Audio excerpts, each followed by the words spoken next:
Good morning, dear students. Yes, beta, let's start the chapter number 9 from literature book. Okay, so please, first of all, you will write down the date. Today is 9 October 2020. Okay, and reading also. This is the chapter of beta games. अब games क्या है? The organ of chess. Chess के बारे में ये पूरा chapter है, लेकिन इसमें कुछ आपके गेम्स शो किए गए हैं. You will write down the name also. First क्या है आपका? लूडो. सेकंड आपका है फुटबॉल. थर्ड है आपका चेस. एंड फोर्थ क्या है आपका? Bat and ball. ओके, तो first of all you will write down the name of the games. Okay, now start the chapter.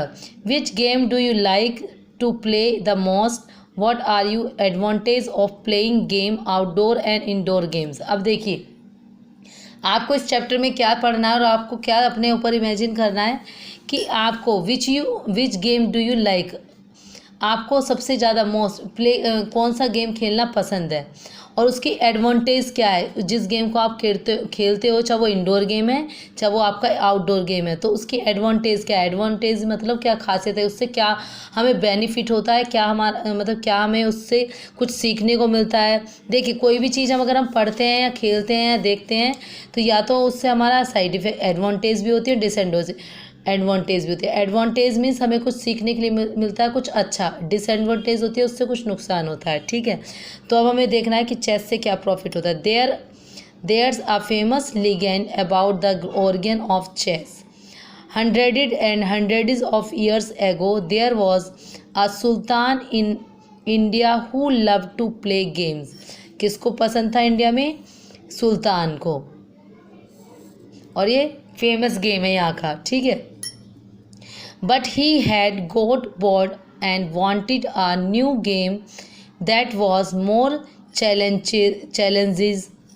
He commissioned a mathematician who lived in his empire to come up with a new games. तभी क्या हुआ कि एक new game आया. देखिए, इसमें क्या है, चैलेंजेस था कि मोर चैलेंजेस था कि गेम्स में कि इसको कौन ज़्यादा मतलब होता है. इसमें मैथमेटिकल रिलेटिव मतलब हर तरीके का इसमें खेला जाता है. Mathematician who lived in his empire to come up with a new game. Mathematicians ने एक नया गेम लॉन्च किया था, एम्पायर स्टार्ट किया. After months of struggling with all kinds of ideas the mathematicians come up with the game of Chaturanga. The game had two armies each led by a king. ये game किसके through हुआ? To आर्मीज के बीच में ये game start हुआ by the king. It was play on a simple 8x8 square board. 8 इधर से भी और इधर से भी, स्क्वायर शेप जिसे हम कहते हैं, स्क्वायर बोर्ड से स्टार्ट हुआ. The sultan loved the game so much that he offered to give the poor mathematician anything he wished for. ये किसने? सुल्तान ने ये लॉन्च किया जब गेम, तो उसमें ऑफ़र दिया पुअर्स मैथमेटिशियंस को कि एनीथिंग ही विज्ड फॉर, कि कुछ भी तुम विज्ड करो. O empire my wishes are simple.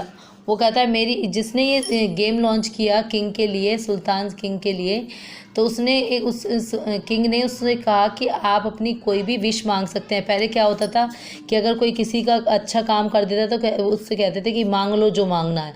तो इसी तरीके से तो वो कहता है माई विश आर सिंपल, कि मेरी विश बहुत ही सिंपल है.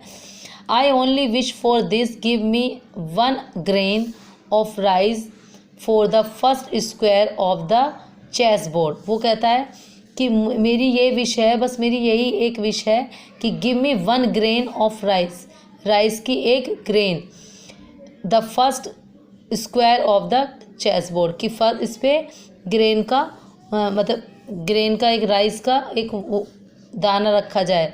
2 grains for the next square, 4 grains to the next square and 8 square next.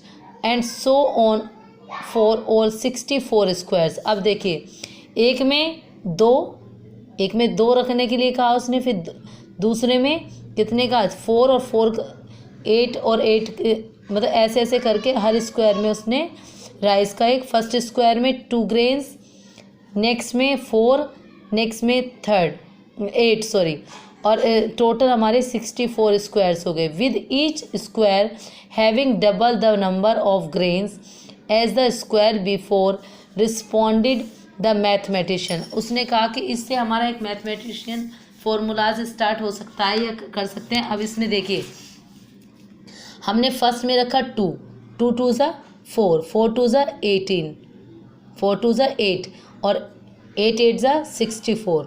तो इसी तरीके से कितने स्क्वायर हो गए 64। तो वो मतलब इसी में चेस के थ्रू वो उसको मैथमेटिशियन फॉर्मूलाज के रिहर्सल करा रहा था। In that all asked the king why do not ask your for gold और silver coins instead of rice grains. वो कहता क्यों नहीं तुम इनके बदले क्या मुझसे क्या सिल्वर कॉइन्स या गोल्डन कॉइन्स क्यों नहीं मांग लेते हो। The rice will be sufficient for me. वो कहता है लेकिन मेरे लिए ये राइस ही सफिशेंट्स हैं। रिप्लाइड द मैथमेटिशियन, जो मैथमेटिशियंस होता है वो उसको रिप्लाई करता है किंग को कि मेरे लिए राइस ग्रेन्स ही काफ़ी हैं, मुझे गोल्ड कॉइन या सिल्वर कॉइन्स नहीं चाहिए। The empire agreed amazed that the man had asked for such a small reward, or so he thought। वो उससे एग्री हो जाता है और उससे कहता है कि ठीक है, I agree with you. He ordered his staff to lay down the grains of rice, but soon learned that all the weather in his kingdom would not be enough to buy the amount of the rice needed on 64 squares। वो कहता है कि लेकिन मुझे तो 64 वो चाहिए, और जो उसका स्टाफ होता है उनको बोलता है कि सभी में इस तरीके से ही राइस रख दो जैसे इसने कहा है।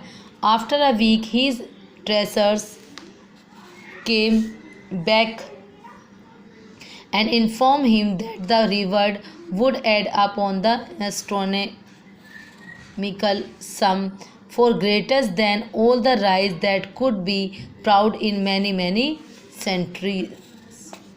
You have provided me with such a great invention, and yet I could not fulfill your simple wish। वो कहता है, अब वो क्या करते हैं, वो उसके लिए राइस, वो कहता है जो उसकी चेस होती है कि एक बॉक्स में 2 रखो, दूसरे में 4 रखो, 4 में 8 रखो, और 8 जो 4th वाला स्क्वायर शेप होता है उसमें कहता है वो 64 रखो। तो वो अपने स्टाफ को बुलाते, जो किंग होता है वो उसके स्टाफ को, और वो कहता है इस चेस के बॉक्स में रख के ही मैं लूँगा, बस यही विश है मेरी कि इस चेस के बॉक्स में ये सब मुझे रख करके दे दो। लेकिन जब किंग अपने स्टाफ को कहता है ये तो बहुत ही सिंपल सा है कि तुम्हें सिर्फ राइस इसके बॉक्स में मैं रख के दे दूँ, ये तो बहुत आसान चीज़ है, ये तो मैं यूँ ही दे दूँगा, इसके बदले तुम मुझसे सिल्वर कॉइन या गोल्डन कॉइन क्यों नहीं मांग लेते। वो कहता है कि नहीं, मुझे राइस ही सफिशेंट है, मैं राइस ही लेना चाहूँगा। तो उसके बाद क्या होता है, वो अपने स्टाफ को बुलाता है और स्टाफ से कहता है कि जैसे जैसे इसने बोला कि एक बॉक्स में 2, दूसरे में 4, थर्ड में 8 और 4th में 64 राइस ऐसे रख दे। लेकिन स्टाफ बहुत मेहनत करता है, लेकिन उस अब देखिए बॉक्स कितना होता है, इतना छोटा सा होता है, उसमें 64 राइस पीसेस कैसे आ जाएंगे।